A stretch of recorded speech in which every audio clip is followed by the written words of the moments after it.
Good afternoon. Thank you for attending today. This is our fourth community of interest sponsored by the Office of the Vice President for Research, Innovation, and Economic Development.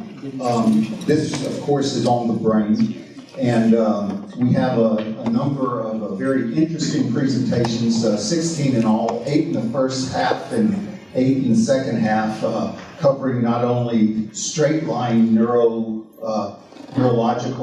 work, but also some other things dealing with the brain-mind relationship, and even a few things dealing with science overall as it applies to this particular area. What we're going to do very quickly is we'll have a first session with your first group of Ignite speakers, and then we'll have a break, and then another group, and then a break after that, so people can discuss. There are also some posters outside that we'll tell you about. But what I want to do before we get started is ask Vice President Colleru to come up and say a few words. All right, thanks, Jack. Good afternoon, everyone. Thank you for being here. This is what a research university should look like.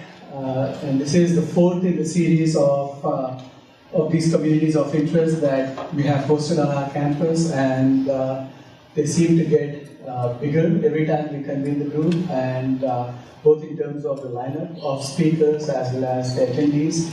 The first of those that we started was an experiment. We didn't know how it would go, but it was in the area of diversity, equity, poverty, and that was a grand success. I said maybe it's not a bad idea to bring researchers together who don't know each other, who look at a problem from their own lens. But this gives us an extraordinary opportunity to bring multiple lenses together from people that look at a problem from their own vantage viewpoint. But as that viewpoint intersects with other viewpoints, we believe magic happens. And we've had a lot of magic happen on our campus over the past year and a half, where the first community of interest led to research collaborations, people that didn't know each other, meeting each other in this setting, at the posters, in the breaks. That led to research collaborations, that led to joint publications, that led to a National Science Foundation funded research that actually came out of our second community of interest that we call the Global Sustainability Initiative. So we had Dr. Heather Stone from education working with Dr. Terry Chambers from engineering, who didn't know of each other's existence perhaps before meeting here, getting excited about each other's work, working on a National Science Foundation proposal, and congratulations, landing that contract, landing that project. And looking at extremely interesting problems like global climate change and what impact it has on societies and communities, and on communities that are having to be moved or relocated, like the Isle de Jean Charles, about a few miles south of here, because those communities are no longer livable or viable because of climate change. Again, like I said, that's what research universities should do. They should bring researchers from different disciplines, get them invested in each other's perspective, explore, because we believe that new knowledge is to be found at the intersection of disciplines, and truly that's what we are doing. So that was the second. The third in the series was Louisiana Studies. Again, this is a commitment of the university to its sense of place. Understanding and impacting the world that surrounds us is absolutely vital to us. And the fourth is important to all of us. And so I couldn't be more pleased with the topic of today's conversation about the human brain, the understanding the process of creativity, understanding the process of evolution of knowledge, understanding the process of why Magdi dresses the way he dresses and why he picks the socks that he picks every day. I have no idea. I need about 200 of my friends here to bring me great insights into why Magdi is the way he is.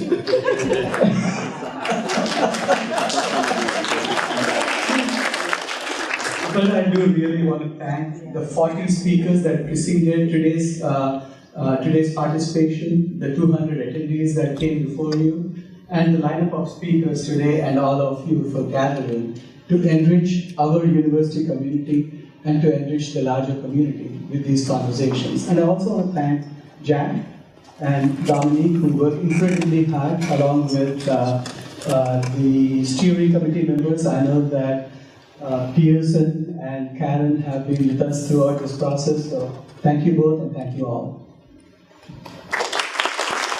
Thank you. Everyone should have a program, and that'll show you who's speaking in what order, and it'll also give you information about the individuals in a small abstract in there. There will be a website also, and so follow up on that after the fact. Give us a few days, and then the website will be up. I too want to thank everyone who helped with this in the program. We noted the people who we think did a very fine job helping with us, so I appreciate that. I want to introduce our moderator who has done an excellent job for us on two of them. Gail Bonhomme also did an excellent job on the one that she did on Louisiana Studies. But today, the Associate Dean of Liberal Arts and also Associate Professor in Political Science, Dr. Pearson Cross, who people might know from his radio show or his piano playing, is going to be our moderator, and so I'll give it to Pearson. Thanks, Jack. I'm violating one of my principal kind of things that I try to follow, because people have said I have a great face for radio. So in this case, I can't quite hide behind the screen, but it's great to be here. Thanks for having me again. Welcome, everyone, to the Community of Interest on the Brain. My name is Pearson Cross. I'm your moderator. This is, as Dr. D'Amico said, the fourth Community of Interest, with support from the Office of the Vice President for Research, Innovation, and Economic Development. Today, the focus is on the brain, and in order to convey an idea of the many different interests and activities currently underway in this broad area of study across campus, we're using a format called Ignite Talks. Ignite Talks. In these Ignite Talks, 16 presenters will each speak for 5 minutes, conveying information about their current research and their ideas for new research in the area of the brain. The slides they prepared are mostly visual rather than text-focused to accommodate the dynamic Ignite Talk format. Our program is divided into 2 sessions, both with 8 speakers.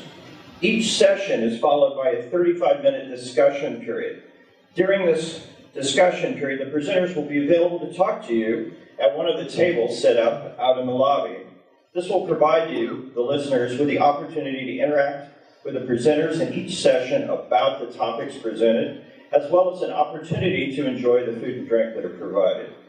It is our hope that this meeting, the presentations, and the conversations which follow will allow you to better pursue your interests in brain-related research and perhaps even start mutually beneficial collaborations with other like-minded researchers.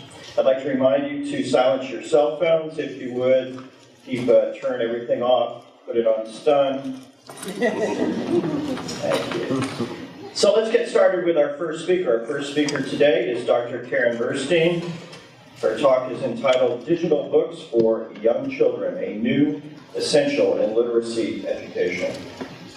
Good morning, or good afternoon. Speed dating or speed research?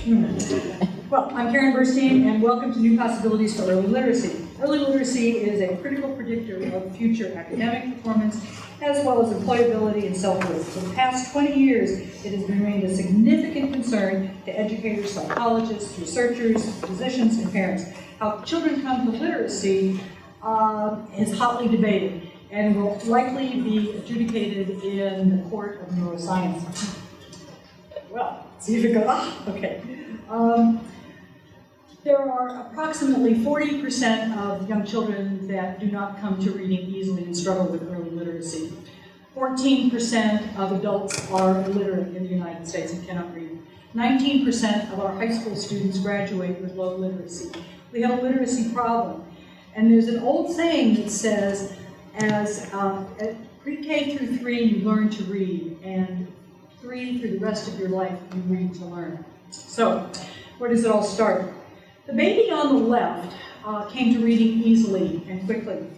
By the time she was 4, she could encode and decode all 44 phonemes. By the time she was 5, she had the vocabulary of 5,000 to 6,000 words, and was readily decoding and reading complex text, and for the rest of her life used reading very effectively and was a facile reader. Unlike the other child, not so much. Struggled with reading, struggled with literacy.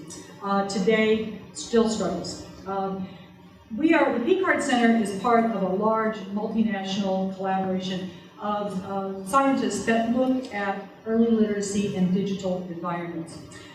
Some of our early work has informed the issues around digital affordances, music, etc. Currently, we have, this isn't the slide that's so screened. Digital books for young children is a new study that we are promoting, that we are engaging in. We're looking at digital storytelling techniques and how, rooted in cognitive load theory, and on the impact of listening comprehension skills such as book-based vocabulary comprehension, syntax, and prior knowledge. We're also going to look at who benefits the most from these books.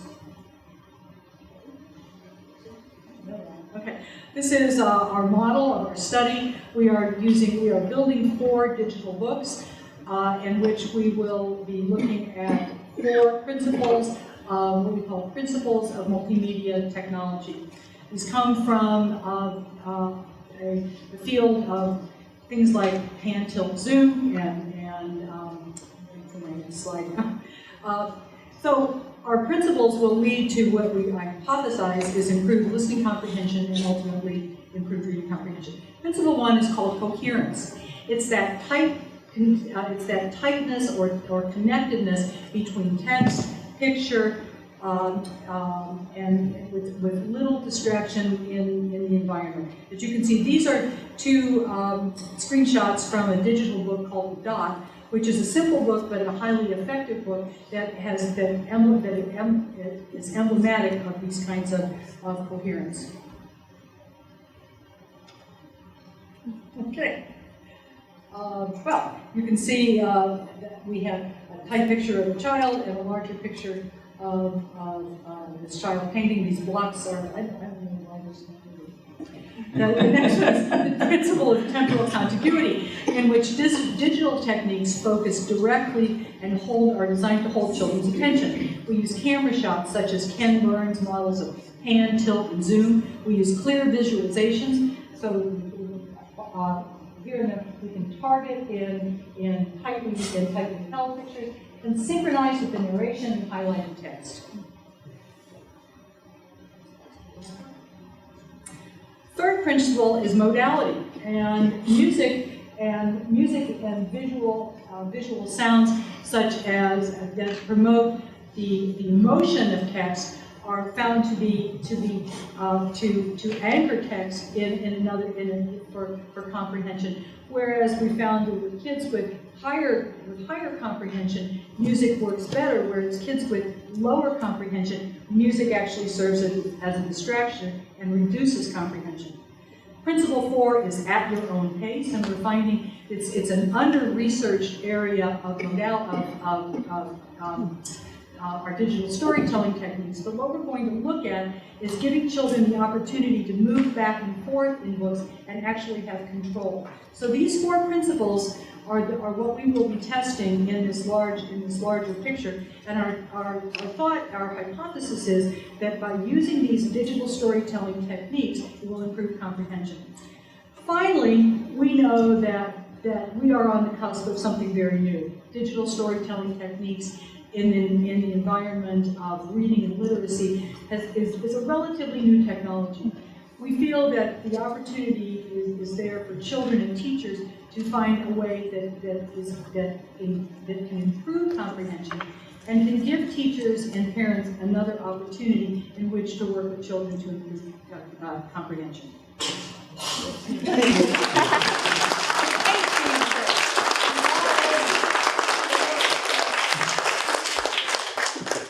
Thank you, Karen. Our next presenter is Dr. Magdi Bayumi. He's going to be talking about the silicone brain, but first he's got a couple of words. Good afternoon, everybody. I don't know how I will do it in 5 minutes, but I have a few comments before I start. One is what I am saying has nothing to do with the slide that you will see. Complete synchronization, right? Two, I was giving the same lecture overseas. I came last night. I guess the title should have been Brain on Silicon, because some people misunderstood silicon brain from cosmetic point of view. It means that you can go enlarge your brain, get your brain small, or something like this. So it is really brain on silicon. The third, really, the motivation for this is when I was a kid, when I was young, and you go to, let's say, you get to a bar or nightclub, and you want to talk to the girl that you like.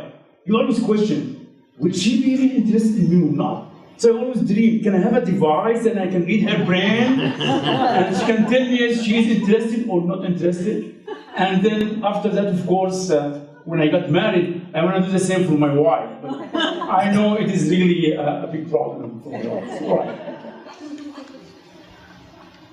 Okay, no, can we start? This is the minute that we agreed. Can we start from the beginning? No, we said everything in a minute. No.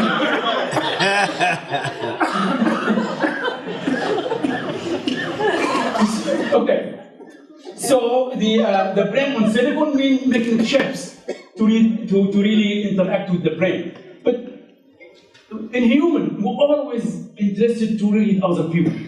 So I don't know if you have seen these people can read the cup. You drink a coffee, espresso, and you can. My wife is very good at it. And this I will never let her read my cup. And then all people really can do the palm. We used to do this with one undergraduate just to make friends with girls who can read the palm, right? But also later on people start reading the skull, assuming this old theory that your brain into regions and you can read these regions. But really now to read the brain, I don't think we'll ever be able to read the brain, but there is a lot of impact. These are applications that this will be our target. Can we diagnose some mental health, Alzheimer, dementia, bipolar? Can we really do a diagnosis for this? And this will help us, oh my God, it's much faster than me. And then, so the whole idea, can I get this signal from the brain? All right? And then based on some software development, I can interpret this signal. And I do many things. Example of the medical. The second example is artificial arm. So artificial limbs in general. If I have an artificial arm, and then in my mind I will say I want to raise my hand.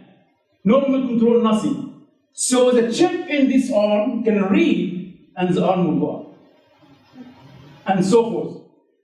The problem is, how can you implant the chip in the brain? There are three different techniques to that. One to be invasive, and really we cannot do that because you will go to the lab and find that student hammering in their brains, right? You cannot do that. Or you use this sensor and then read the signal outside, and then you send from this chip to the chip here and so on. The second application we did, I don't know where, yeah, that's an example.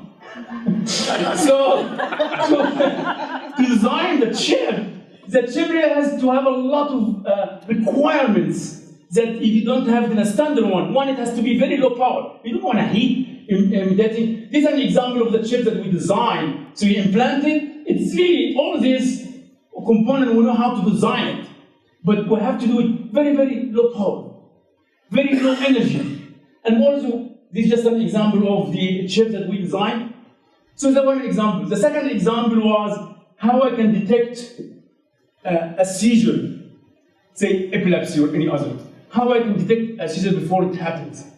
That's a big area of research because the technology we have right now probably goes only 14 seconds or something. That's not enough to do anything. As a matter of fact, the best way to detect a seizure is dogs. Dogs can detect a seizure in 14 minutes. So we designed a chip, and this chip is to detect a seizure. So the theory is the patient will have like a cab. If it is in the hospital, I pick the signal that there is a seizure coming and alert the doctor, the nurse, and everything. It's very important also, another example you can do. Now, when you are sleeping, or you are sleeping in the car, your brain generates a specific signal. If your car has a chip that can detect this signal and then can alert you, and that's much, I can do this now by looking at the eye, but this would be much more accurate. So the application is tremendous. Will we ever be able to read the brain? Of course not, completely not. And also, it's not just the brain, because there is a difference between brain and mind. You can pick the signal of the brain, but does it mean everything? No, mind is the interpretation of all the signal when you put them together. And it gives the thought, it gives everything. Now, this is an example, so okay. So we don't want it to be invasive, we want to be low power and so on. So we started in our group, and the first student who designed the 2 chips, and these are the chips we designed. And so this is why the silicon came from, because this chip is fabricated in silicon. Because you can do many things, and you develop software, but you don't have a device to contain that, you will never have a system. The first chip really was designed by first PhD in this area, as a group who graduated last year, is him. And then now the group is, I have more than 3 students in the group. They're developing also more smarter and accurate. Nelly is really working with me and Dr. Meda, and then I have Hisham and Ahmed. So will we ever be able to get something? Probably. Will I be ever reading my wife's brain? Never. Thank you.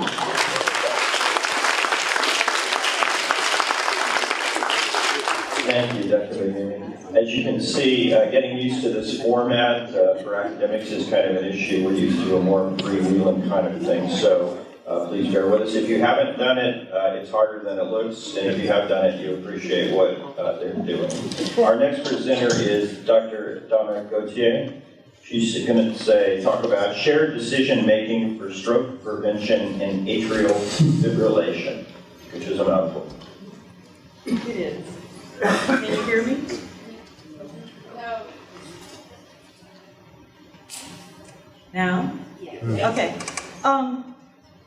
This topic came about from a very, explosive personal experience. A 27-year-old nephew was diagnosed with a very rare form of appendiceal signet ring cell adenocarcinoma. And so I was in the room when he got the diagnosis, and the specialist said, oh, this is what we're going to do. And he said, no, I want something else. So the theory of decision-making really became concrete. But now I'm talking about decision-making in the context of stroke and atrial fibrillation. As you can see here, stroke is the fourth leading cause of death in Louisiana. Heart disease is the first, and heart disease is an antecedent to, most of the time, an antecedent to stroke. So what is atrial fibrillation? I'm trying to tell you about this in a few minutes. But it is a dysrhythmia, an arrhythmia of the heart, an irregular rhythm in which the atria, the 2 upper chambers, are beating asynchronously and usually very, very chaotically, so that cardiac output and the blood flow just circles within that chamber, and platelets can aggregate and can form thromboembolisms. A very simplified model of how atrial fib can lead to a stroke. I was going to use the pointer, but I'm not sure if I have time. Oh, nope. So, anatomy of the decision. I mean, how does research deconstruct these individuals' feelings and thoughts and behaviors into individual units we call decisions? I know I can't do it. Economics, mathematics, neurobiology have come up with theories of decision-making, but certainly I'm looking more at the holistic context of decision-making. Now, shared decision-making is not new in the medical field or healthcare delivery field, but it is proposed as moving us from a more paternalistic context of medicine and healthcare to more engagement by the patient, the family, the unit. So this is just one context of a definition of shared decision-making. Now, Mead and her colleagues looked at reviewed the literature on decision-making of ethnic minorities in the context of a cancer diagnosis. This conceptual model is derived from their work, and the review of the literature resulted in 3 major themes: decisional role, decisional regret or satisfaction, and decisional role conflict. Now, decision aids are something that is coming about from the shared decision-making movement, I guess. Decision aids can range from just a paper that a healthcare provider and the patient review together in a clinical encounter, but it can be as complex as an embedded code within a patient's medical record that cues a healthcare professional that, ooh, something's not being done correctly, let's talk to the patient about it. So atrial fibrillation is research is generated by many things, but my mother was diagnosed with atrial fibrillation in the 80s. She died of a massive stroke. My sister was just diagnosed with atrial fibrillation, and her journey of shared decision-making, again, is really on my mind and wanting to get back into that research. So her movement in decision-making, shared decision-making, she's taken a much more active role than her provider, very much, and has taken a tool to her provider to say, I'd like to be more involved in this, please, in every aspect of it. So I'd like to go back. I'm very interested, certainly, in that middle statement, that shared decision-making aid with anticoagulant therapy, because that's one of the most common medications used in the treatment of atrial fibrillation. But certainly the context of the encounters, because most decision-making research is done in that one time that decision is made, and we know that decisions are way more complex than that. Thank you.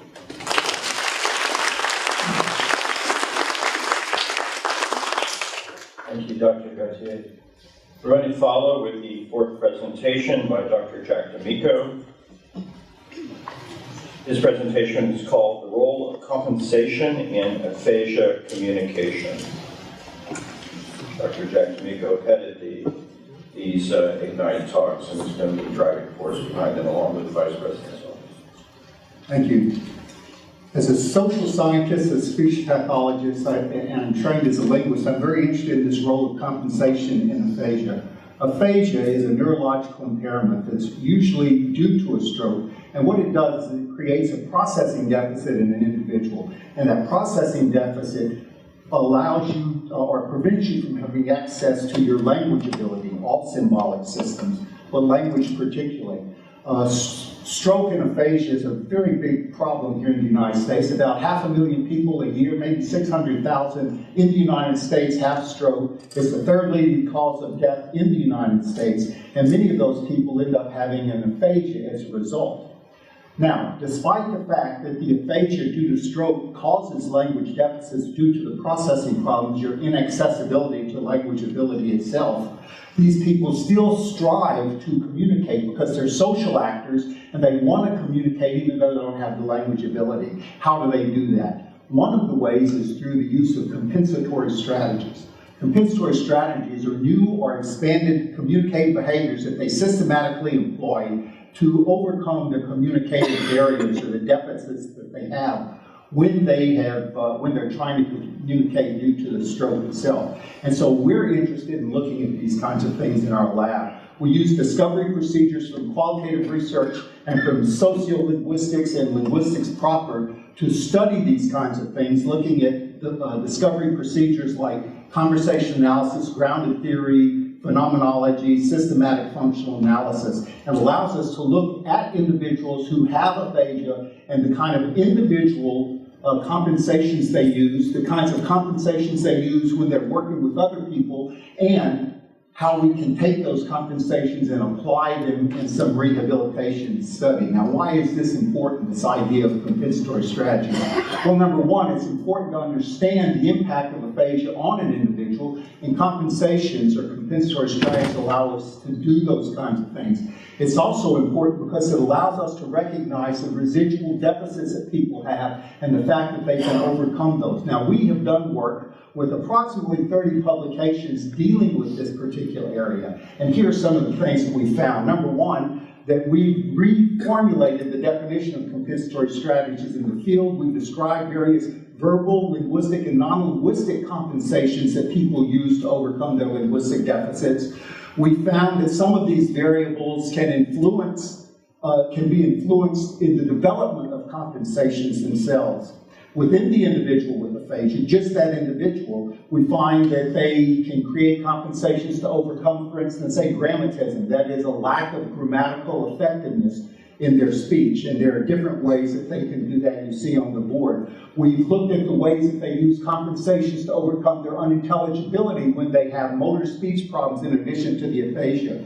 We've looked at things like laughter as an interactive device and a communicative or compensation strategy, and we've tried to place the kinds of things done in compensations in a clinical format so that we can help people.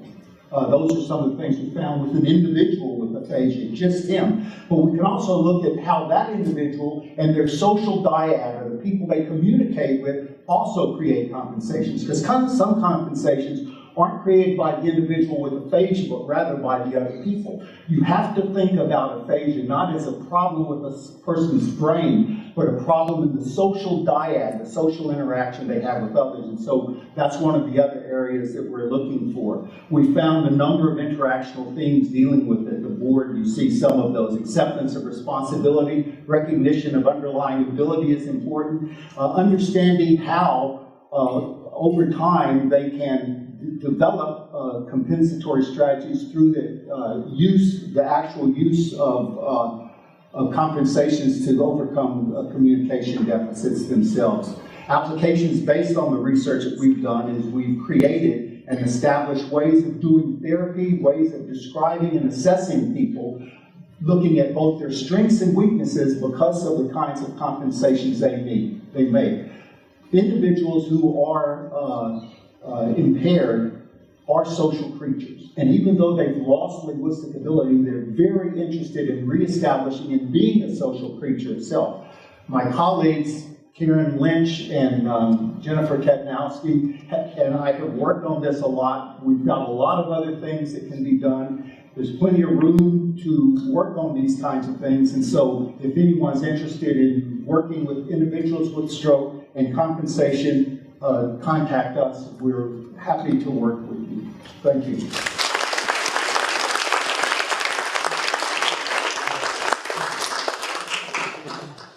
Thank you, Dr. D'Amico. Our fifth presenter today is Dr. Mike McDermott in the Psychology Department. He's going to be examining the link between psychological and physical health.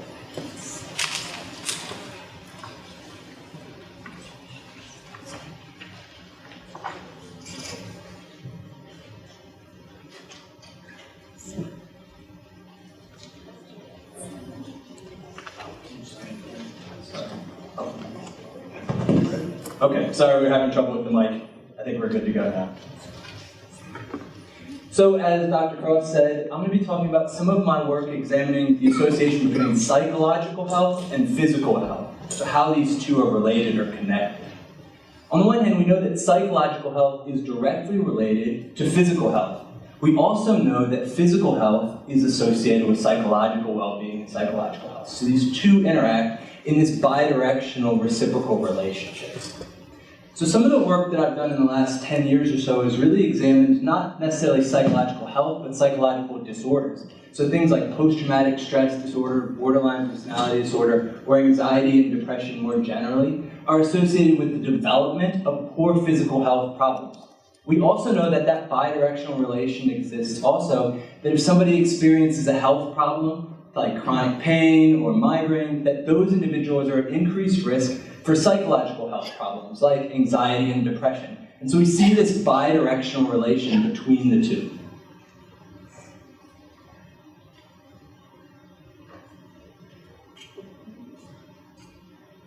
I'm looking forward to slide over.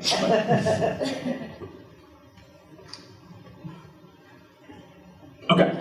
In addition to my work on whether these disorders are associated with one another, I'm also interested in underlying factors that help us understand why and how they're associated with one another. So things like behavioral, emotional, and physiological factors that might help better explain how, for instance, psychological disorders are associated with physical disorders. One area of research that I'm interested in is this idea of emotion regulation. And so emotion regulation is not emotional suppression. Instead, emotion regulation is an awareness, a clarity of the emotions that you're experiencing, and then a willingness to engage in things that might be a little bit difficult, even though they're valued or meaningful to you. And so we know that emotion regulation is associated with all sorts of psychological health and psychological disorders. There's also some emerging research that emotion regulation might be related to physical health as well. So this is one of those that we might be able to target or identify as a transdiagnostic factor that might underlie how and why we see psychological and physical health related. And in fact, in a couple of studies that I recently finished up, we found that psychological disorders like borderline personality disorder, post-traumatic stress disorder, those increased likelihood for the development of physical health problems. So having one of these disorders meant that you're at more likelihood, at a greater likelihood to have a physical health problem, but that it influenced it through changes in emotion regulation. So those individuals who had a psychological disorder then had difficulty regulating emotions because of that disorder, and it was that difficulty that affected physical health. More recently, I'm also interested in that other relation. So how can physical health affect psychological health through changes in emotion regulation or through emotion dysregulation? Within that, I'm interested in the notion of exercise, and so how exercise can affect psychological health. On the one hand, we know exercise plays a role in physical health. We're also finding, and this is in the last 20 years or so, we're finding that exercise can be beneficial for psychological health. So you take somebody who's depressed and you ask them to exercise, you start an intervention to have them exercise, and those individuals get better. But do they get better because there's something about exercise per se, or do they get better because of what we call behavioral activation? They're doing things that are enjoyable and meaningful. So is it something about the exercise, or is it that they're just getting out and they could be doing anything like bowling with friends or something like that? To examine this, there's some emerging research that shows that potentially exercise affects emotion regulation. So that when you exercise, you might be better able to regulate those distressing emotions. So a current study that I'm working on right now with some folks in the kinesiology department, we're examining the role of exercise on emotion regulation. So what we do is we have them come in, they either exercise or they engage in a rest condition, and then we ask them to do something really distressing and really difficult and see how they perform. And so if, for instance, we can find, and the data's not in yet, but if we can find that those who engage in exercise have an increased ability to experience negative emotional states and then persist in a goal-directed or valued behavior, then that's evidence that potentially what we're seeing is that exercise might affect psychological health and psychological well-being by changes in emotion regulation. You might be better able to manage those difficult emotions when they come up and when they present themselves. So just to tie in my general research and where we're looking to go is to identify those factors that help us better understand how and why psychological health or psychological disorders might be affecting physical health. So that relationship there. And I appreciate letting me talk. Thank you.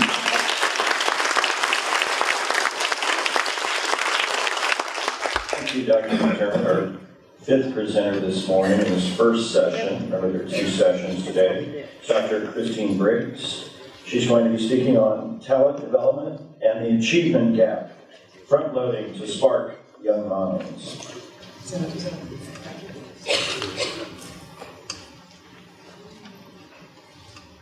This topic has been a passion of mine for a long time. I was teaching in an inner city school, and I saw talent, but I did not see the achievement in scholastic form. So I wanted to look at the idea of talent development and its effect on the achievement gap. And I'm using this with young people because they're such wonderful sponges for learning. So when we think about the achievement gap, there's a number of elements that influence this. It has to do with home, finances, etc. But the piece I'm looking at here is the curricular focus. Understanding the achievement gap is a disparity between groups. Those who have affluent groups are performing better than those from poverty or diverse populations. So we have overrepresentation of a lot of our population, our diversity and poverty, in special education classes. We have an underrepresentation of those same groups in gifted education programs. And so we have talent that's undiscovered, untapped, unknown. And we have to think about the issue of equity and equality, with equality meaning everyone gets the same, and equity meaning everyone gets what they need.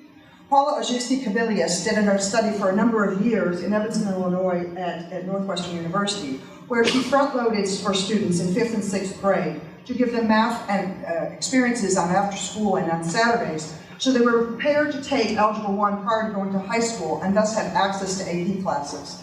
Young scholars in Fairfax, Virginia work with on Corridor 1, it's not where the politicians' children go, where they front-loaded K-3 students using gifted pedagogy to spark talent and see emerging ideas and strengths in these young children.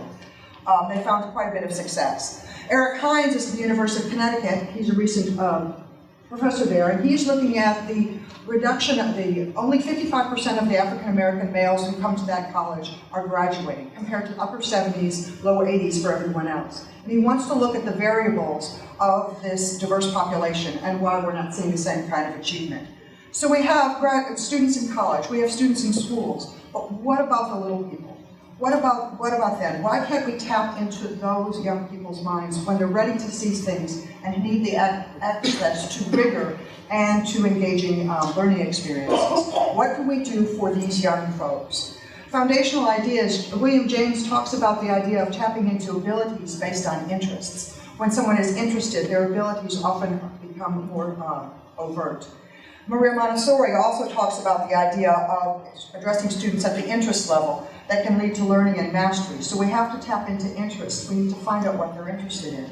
Joe Renzulli's theory of giftedness talks about above-average ability, creativity, and task commitment. And when those three circles intersect, that's where we see gifted behavior. So we want to see enjoyment, engagement, and enthusiasm for learning. And we need to give this opportunity to students instead of drill and kill and more of the same. So we want to look at front-loading in early childhood, looking at exposing these children to big ideas, looking at providing opportunities for these children to discover and make sense of their world. We're looking at for them to pose questions that they have about what they're learning, and actually go through the process of an inquiry position to find out answers, and to have total engagement in a subject that they find interesting, which ultimately could lead to a career path. Think about a 4-year-old who's interested in the Civil War. We don't have books for a 4-year-old to read on the Civil War. They may have a difficult time finding a mentor to mentor this child of the Civil War, but they're still interested in this process. So how can we tap into this child's mind and provide them opportunities and the support in order for them to develop and reach their potential? Okay, so my research focus here is looking at the achievement gap that actually starts prior to when students enter school. I want to look at pre-KK students. I want to look at students who represent diversity and poverty, those who are underrepresented in gifted programs. I want to expose them to the concepts and skills of a field, looking at migration, adaptation, balance.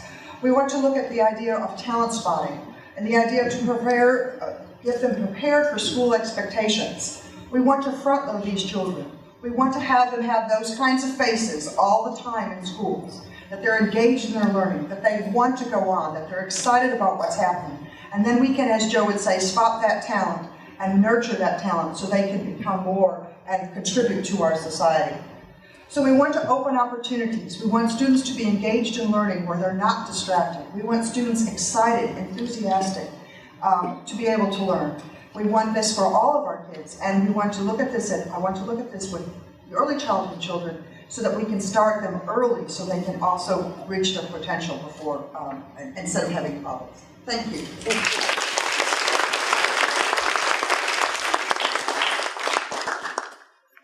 Thank you, Dr. Briggs. Next, we're going to hear from Mr. Jamie Baldridge. His talk is entitled Beauty from Chaos, Obsessive Compulsive Disorder and the Creative Process. Anybody hear me? My lecture's a little different. I'm from the art department, so that makes everything a little bit different. None of my slides have cues on them, so I actually may have to cheat every once in a while. Walk over here and just take a glance. At the age of 42, I've learned that there are a few Gibbons in life who never ever play poker with a guy who has a first name from a city in Texas. You'll lose your shirt. Never eat sushi at a truck stop unless you want to find out how clean the next truck stop bathroom is 30 miles down the road. It's happened to me, I'm serious. And never, ever consult WebMD at 3 o'clock in the morning. You will not be reassured. While the rest of the world's enjoying their morning tea, and having a nice dawn with the rest of their family, I have just been informed by the wisdom of the internet that my splitting headache is most probably a brain tumor or possibly dengue fever. I happen to have obsessive compulsive disorder, which is defined by the DSM-4 as recurrent and persistent thoughts, urges, and impulses that are unwanted, and they cause some marked anxiety or distress. Individuals with OCD tend to try to neutralize these thoughts either by ignoring them or by neutralizing them with some sort of compulsory action. In neurological terms, let's see if I get this right. It's a dysfunction in the neuronal loop between the orbital frontal cortex, the cingulate, told you I was going to cheat. Because this is really interesting.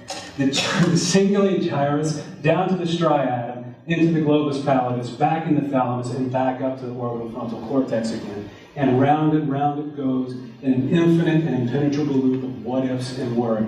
I always think of it like a Morrissey record just stuck with the needle in a groove, right? You keep going around worrying and worrying. Now, I have been reassured time and time again by every therapist I've ever met. This is simply the malfunctioning of a system exquisitely designed by nature and the downward forces of evolution to make sure I can flee a tiger when it goes out of the mortar push. If there are therapists in here, I beg you to come up with a different metaphor because it's the one I've heard every time I've been in. But this is really cold comfort when you're pacing the floor in the early hours of dawn, now certain that you don't have a tumor or dengue fever, but some other disease that WebMD does not even have in its index yet. And you can see as your anxiety spikes, your family hovering around your deathbed, muttering to each other, that poor SOB. And you can see your face beneath the disease named after you in the medical textbook. And it's a good photo. I mean, you look nice. Not as good as not being patient zero in a medical textbook, but at least you're looking for a silver lining at this point in time. And you just want it to stop because you've got class in 2 hours and your tenure packet's due in a week, and there's certainly better things you can be spending your time on. So my slides don't have cues, as you notice, so I'm just going over here. Over the years, I've tried every remedy out there to try to improve my psychological station in life. If there's a drug to treat it, I have tried it, legal and otherwise, I'll admit it. There were points in time where I was on a pharmaceutical cornucopia that would drop Keith Richards in his tracks. I've explored Zen Buddhism deeply as a panacea against my OCD, and like any good Gen Xer, I have the tattoos to prove it. I've even been through every alphabet soup of therapeutic protocols from ACT to CBT, MCT, EMDR, EMRP, QBFI. I made the last one up, but I know where I'm getting with this. I've done everything short of wandering in an ayahuasca haze through the Amazon searching for my spirit. In short, a lot of these things did have some benefit in curbing my compulsions and my obsessions. But what I noticed was that as the sharp edges of my thoughts became less intrusive, my creative urges became similarly dull. It seemed that the cacophony in my mind was really intrinsically tied to my creativity as an artist. And this is the point where I had the speech really well memorized and it all started to kind of fall apart. Because what I really became interested in was I make art because I have OCD, and my OCD is about my art. All of my work is a look into my deep internal state, but it's also driven by the obsessional need to make art. So it's sort of this weird tautological problem that I have. But what I'm really interested in are the parts of obsessive compulsive disorder that have actually been beneficial for me. Now I know that may sound strange. Checking doorknobs, obsessively counting, and hypochondriasis do not sound fun. And they're not. But the reality is the very same imagination that can come up with all of these theoretical scenarios, and I've come up with way more than I've told you, trust me on this, can also come up with an incredibly rich world that I can put myself into and have complete control over. And that's really what every OCD sufferer is truly seeking. It's control and certainty. Now, in a world without control and certainty, I found it within my work.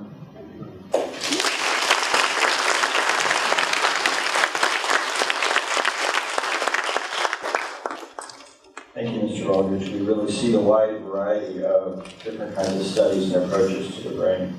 Our last presenter for this first part of the session is Dr. Tony Maeda. He's going to be talking about understanding the neocortex as a cohesive and universal neurocomputer.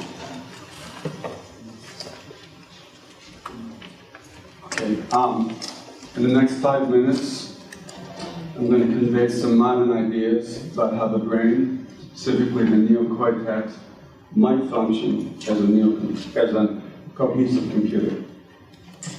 The person in this figure is looking at a physical world which causes conscious experience. Also, the person learns to adapt to that world. All of this is mediated by computations that take place in the brain using 20 billion spiking biological neurons as the computing elements. The brain acquires its computing power from its parallel design and also from its dense interconnectivity of its 20 billion neurons. This spinal motor neuron is completely covered with inputs from other neurons. There's no room for any more inputs. It's saturated. The workhorse neuron of the neocortex is the pyramidal neuron. It has large dendritic trees, which receive about 5,000 adaptive inputs from other neurons. It also sends outputs to about 5,000 other neurons. The dendritic trees are covered with spines that contain NMDA synapses. These NMDA synapses are embedded within the spines on the dendritic trees and learn to encode various kinds of acquired memory traces. Your life experience and thought and knowledge is embedded in those memory traces, in those sites. Neocortex is 6-layered, unique to mammals. It's highly scalable. Its surface area is 1 square centimeter in a mouse, but scales to 2500 in a human. Although the surface area scales, its thickness remains at about 1 or 3 millimeters, and there is differentiation among the cortical areas. However, auditory cortex can learn under some circumstances to mimic visual cortex. What is the significance of this? It may be the case that evolution discovered a learning module small, about 500 neurons, that differentiates and expands over across the cortical surface and then becomes specialized or repurposed to particular cortical areas. So it's a learning algorithm that can be customizable to different cortical areas. Cortical areas form extended macro-scale networks whose activities correlate with thought as we know it. The lighted areas each contain tens of billions of neurons easily. Here we have hearing of words, seeing of words, speaking words. How do these cortical areas that are separate interact or communicate? Well, here's a cross-section of the brain, and the peripheral here is that 3 millimeter thick neocortex, and most of the material in here is fiber bundles connecting different areas that are far away from each other, and this shows the color coding by destination of those fiber bundles. An amazing amount of the space in your head is used for wires for long-distance communication. Now we can look at the big picture. Here's the brain, here's the cortical microcolumns. Brain is made of cortical areas that connect to each other according to specific rules. In the cortical areas have themselves embedded mini columns in honeycomb fashion that encode the basic canonical circuit for universal learning in these 500 or so cylinders. This sets the stage for large-scale brain simulation, with the limiting factor being that we don't know that much about mini columns.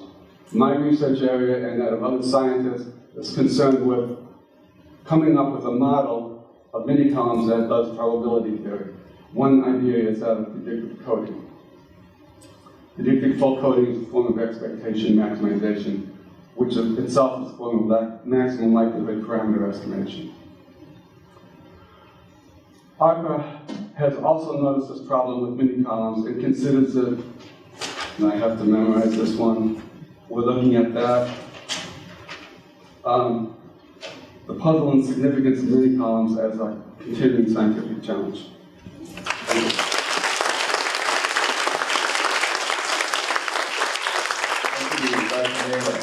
Well, we've reached the midpoint of our Ignite presentations this morning, so what we're going to do is we are going to take a break, and we would invite you to go out to the lobby and enjoy the food and drink, but we'd invite you to have a conversation with the people who are presenting to explore interests that you have with their presentations and so on. Break for about, I believe it's 35 minutes or so.